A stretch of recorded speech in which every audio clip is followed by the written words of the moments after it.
Tanggal 31 bulan 8 57.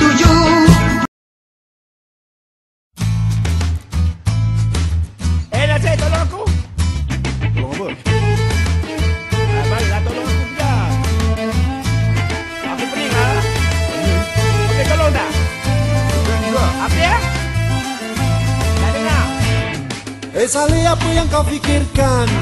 Kau macam orang tak keruan. Makhluk mana yang terlepas? Kacau kau di pagi raya. Tak mungkin semalam kau mimpi di batu ular lagi.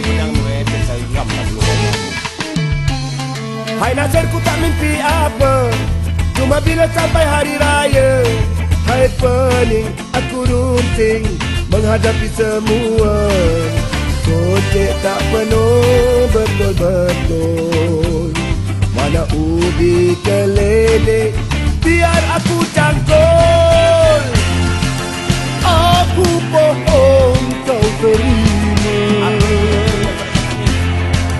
Hari ini hari raya, bukan mesti banyak belanja. Kita sederhana saja.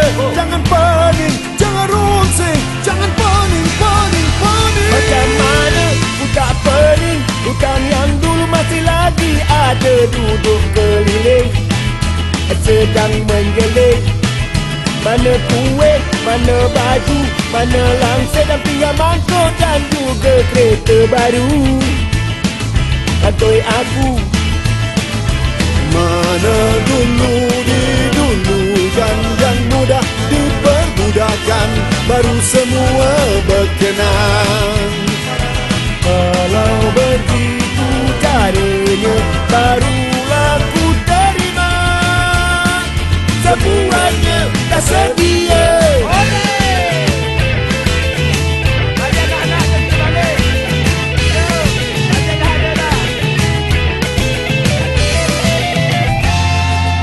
Tiba sudah hari raya, mari kita bergembira.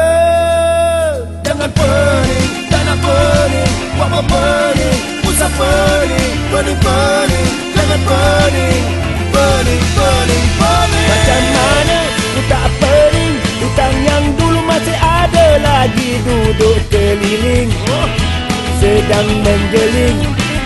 Mana kuih, mana baju, mana langsir dan pinggan mangkuk dan juga kereta baru. Kantoi aku.